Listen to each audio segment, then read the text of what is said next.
Salut à tous, bienvenue sur la chaîne ST Militaria. Aujourd'hui je vais vous faire une vidéo de présentation de la nouvelle VZ58 Bolt Action. C'est la VZ58 qui vient en remplacement de la Mars. Je vais vous montrer les différences qu'il y a entre les deux armes, ainsi que les modes de fonctionnement et un petit essai au tir pour vous montrer que la Bolt Action est tout aussi ludique à utiliser et précise que la Mars. On commence par la présentation du produit. Alors, comme les précédentes, elles arrivent dans leur boîte en carton. L'arme est donc livrée avec ses deux chargeurs, un noir, un translucide, s'assemble et le nécessaire de nettoyage. A noter que les chargeurs qui présentaient des problèmes d'introduction pour le calibre 300 AAC ont été corrigés par le fabricant et désormais ne présentent plus de soucis d'introduction. On passe donc au démontage de cette Bolt Action.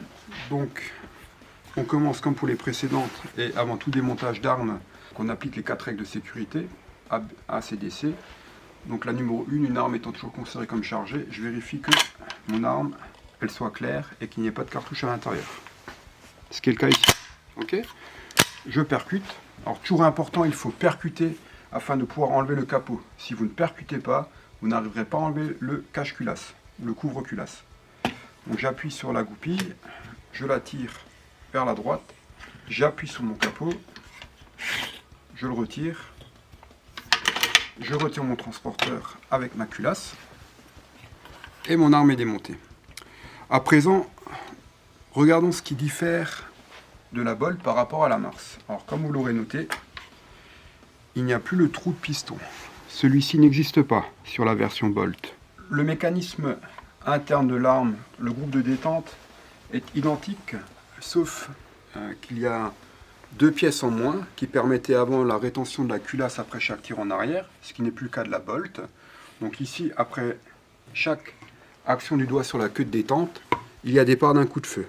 On va également enlever le capot de protection du piston. Comme vous le notez, il n'y a plus de piston et bien entendu, il n'y a pas de fret des gaz. Donc cette arme est une vraie répétition manuelle, donc une vraie catégorie C1B et qui ne sera pas reclassée par le SCAE. On passe donc au démontage d'une VZ58 Mars pour vous montrer les différences avec la Bolt. Donc comme pour la précédente, je vérifie que mon arme est claire, c'est le cas. Première pression, je fais avancer ma culasse vers l'avant. Seconde, départ du coup de feu.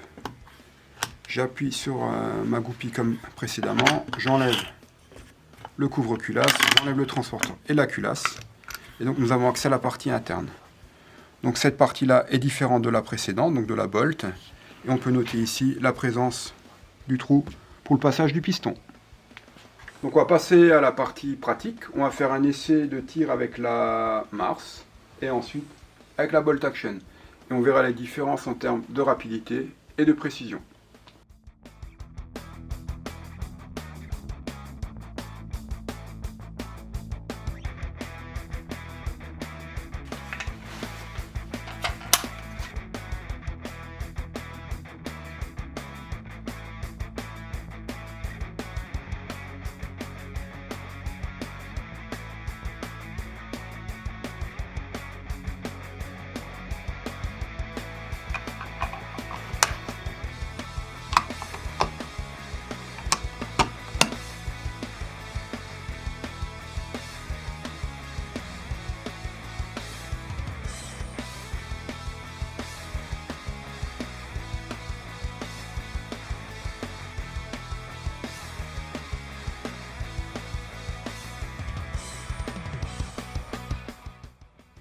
Voilà donc au résultat de nos deux tirs, à gauche avec la VZ58 Mars, à droite avec la VZ58 Bolt Action.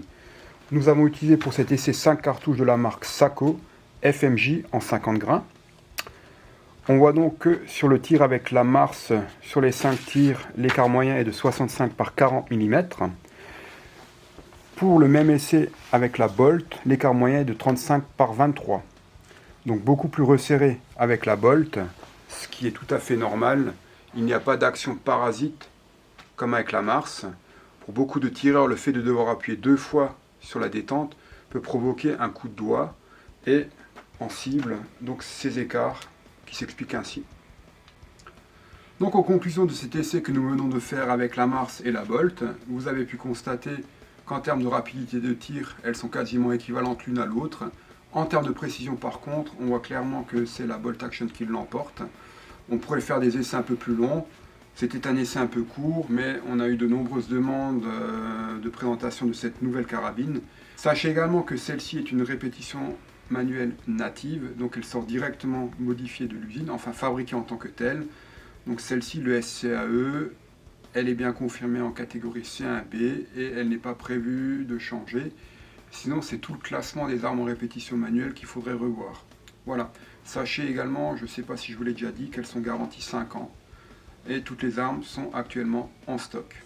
Donc j'espère que cette vidéo de présentation de ces deux armes vous aura plu et je vous dis à une prochaine sur ST Militaria.